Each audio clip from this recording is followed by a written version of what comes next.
Alerta máxima en dos estados de la nación, específicamente en el sur de California y Nevada. Hilary ya tocó tierra como tormenta tropical y se han emitido alertas por inundaciones repentinas y fuertes vientos en toda la región. Cientos de vuelos han sido cancelados. Vámonos de inmediato hasta San Diego, California. Allí se encuentra Romy de Frías con la información más reciente y lo que se espera en las próximas horas. Buenos días, Romy, adelante. Compañeras, muy buenos días y le puedo decir que las condiciones aquí en el área de San Diego están cambiando minuto a minuto. Actualmente tenemos bastante viento, pero durante las últimas horas recibimos mucha lluvia.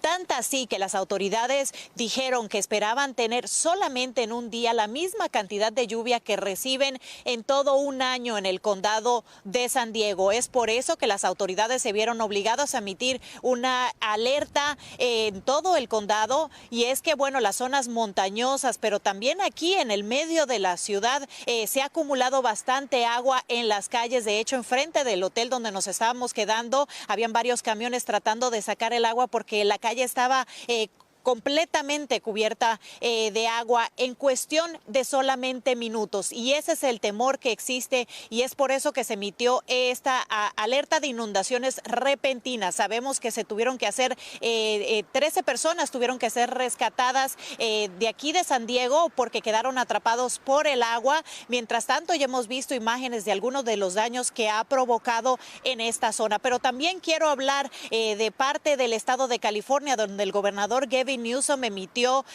una alerta también para todo el estado. En Los Ángeles se han visto daños también por Hilary, donde apenas se estaba pasando horas después de haber llegado aquí a la zona de San Diego, y les puedo decir que se han visto calles inundadas, muchos accidentes. También en el condado de San Bernardino se emitieron órdenes de evacuación para los residentes, especialmente en las zonas montañosas. Por el momento nosotros vamos a seguir aquí desde San Diego monitoreando todo lo que sucede con Hilary, y bueno, sabemos que las escuelas van a estar cerradas el día de hoy. Precisamente hoy iba a ser el primer día de clases aquí en el condado de San Diego y se tuvo que posponer para mañana. Las oficinas gubernamentales también están cerradas, junto con las playas, los parques y las bibliotecas. Esa es toda la información que les tengo. Regreso con ustedes al estudio. Gracias, Romy. Mucho mejor prevenir que lamentar, y hay que tener mucho cuidado con esas inundaciones. Recordemos que es un estado que es propenso a recibirlas. Seguimos con más información acerca de Hilary, y es que su impacto va más allá de California. En Nevada, el condado de Clark declaró estado de emergencia debido a las inundaciones provocadas por intensas lluvias que afectaron a la ciudad de Las Vegas. El Servicio Meteorológico Nacional había emitido las advertencias correspondientes para la ciudad del pecado y sus cercanías. Meteorólogos también esperan que Hilary pueda afectar otros estados como Idaho y Oregon. El lunes, el presidente Joe Biden y la primera dama se preparan para conocer de primera mano los daños causados en Hawái por los mortíferos incendios forestales. La Casa Blanca asegura que el presidente insistirá en que el gobierno federal estará ayudando a quienes lo han perdido absolutamente todo en esta tragedia que por ahora continúa sumando víctimas. Para conocer más sobre esta visita de la pareja presidencial a la zona afectada, vámonos hasta la capital de la nación con Edwin Pitti, quien nos amplía más. Adelante, Edwin, te escuchamos. Buenos días. ¿Qué tal? Muy buenos días, Lindsay. Tal como lo mencionas, ya todo está preparado para esa visita del presidente Joe Biden, y lo que sabemos es que ellos estarán llegando a Hawái a eso de las 11 de la mañana hora local, pero aquí en Washington DC ya serán las 5 de la tarde. Con respecto a su agenda, sabemos que él y la primera dama, la doctora Jill Biden, estarán haciendo un recorrido por helicóptero por la zona más devastada para luego entonces aterrizar en La Jaina, dar un discurso y pasar a la parte más emotiva, que será una reunión con sobrevivientes, voluntarios, miembros de la comunidad y, muy importante, los trabajadores y los rescatistas que continúan trabajando arduas horas todos los días. Sabemos que actualmente ya han logrado recorrer un 85% de la zona que resultó con más daños por estos incendios. Y esta mañana, Lindsay, te comento rápidamente que ya el alcalde y el gobernador en esa zona, en Hawái, han dicho que la cifra de muertos alcanza los 114, pero que todavía hay más de 1000 personas que están desaparecidas. Por eso, para la Casa Blanca será de suma importancia la ayuda que se brinde a nivel federal. De eso precisamente habla la directora de FEMA. Escuchemos. He's going to be able to reassure the people of Maui that the federal government is there to support them, but we're doing it in a way that's going to allow them to rebuild the way they want to rebuild. Y hablando precisamente de la ayuda a Lindsay, varios residentes en Hawái dicen no estar contentos con la cantidad de dinero que FEMA está asignando, ya que lo que han dicho es que se dará un cheque inicialmente de $700, pero para ellos eso no es para nada suficiente para realmente reconstruir lo que le ha quedado literalmente en cenizas. Al menos 2 muertos y cientos de estructuras destruidas es el saldo de los incendios forestales en el estado de Washington.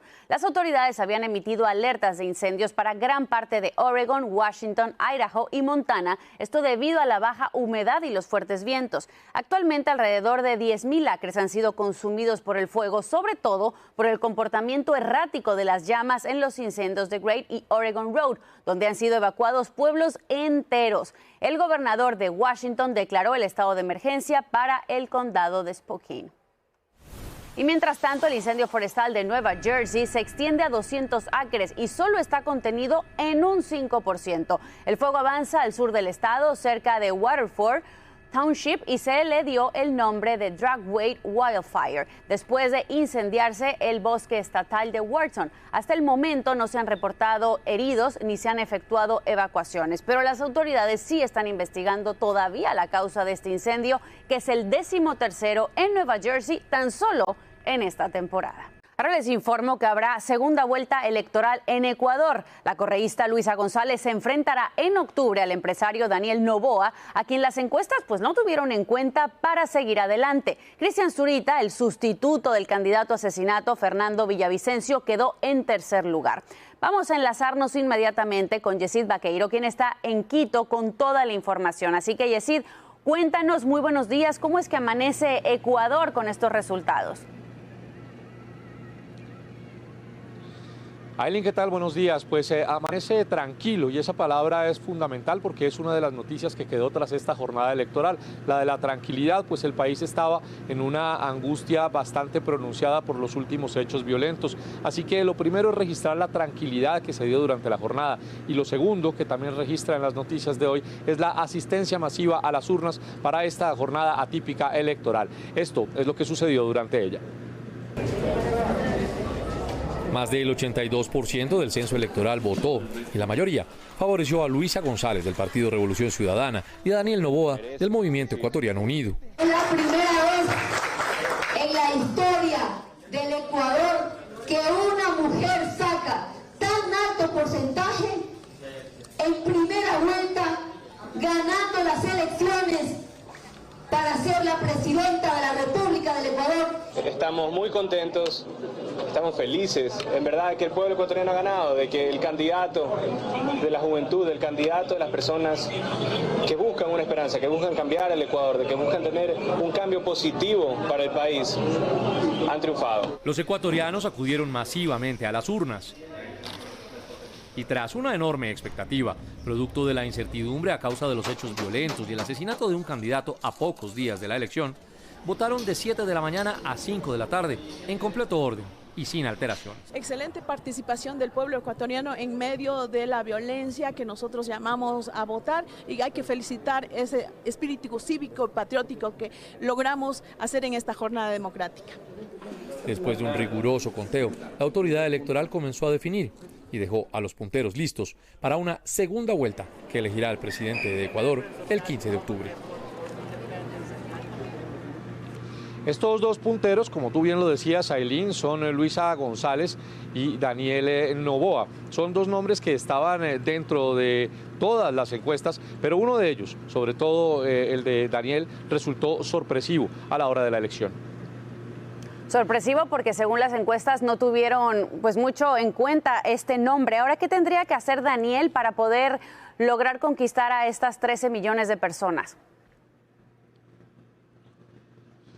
Pues mira, él mismo lo dijo en su rueda de prensa, ahora es cuando comienza su verdadera campaña y aunque fue sorpresivo que hubiese llegado al segundo lugar, su nombre no es una sorpresa en el ámbito político, pues es hijo de un empresario millonario aquí en Ecuador que había intentado durante 5 veces ser presidente de la República y no lo había logrado. Es muy probable que su hijo ahora pueda dar la sorpresa y se convierta en presidente de Ecuador apenas a los 35 años de edad. Bueno, pues en octubre sabemos qué es lo que sucede por allá en Ecuador. Muchísimas gracias por este reporte. Cambiamos de rumbo. Con el 58% de los votos y con su promesa de luchar contra la corrupción, Bernardo Arévalo gana las elecciones en Guatemala en su segunda vuelta, derrotando así a la candidata y ex primera dama Sandra Torres. De esta manera pone fin a décadas de gobiernos conservadores en ese país, como nos informa Erika Porras desde la ciudad de Guatemala.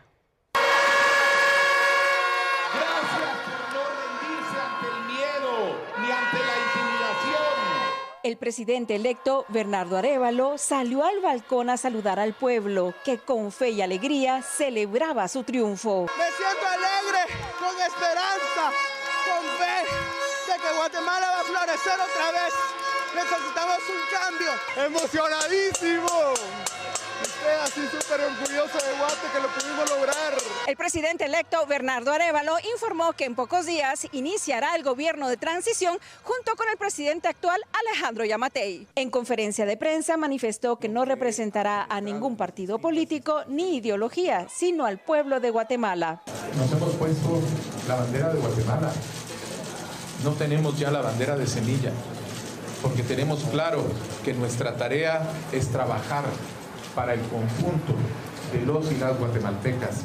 Por su parte, la candidata opositora Sandra Torres dijo que está a la espera del resultado final. No sabemos exactamente qué es lo que pasó, o sea, yo tampoco me quiero anticipar hasta no ver los números finales, porque cada hora van cambiando. Hoy esta revolución es nuestra, es de los jóvenes, es de los niños y niñas. Para la mayoría de guatemaltecos, la victoria de Bernardo Arévalo representa el fin de una época oscura de la corrupción y el comienzo de la era de la nueva primavera. Desde Ciudad de Guatemala, Erika Porras, Univisión.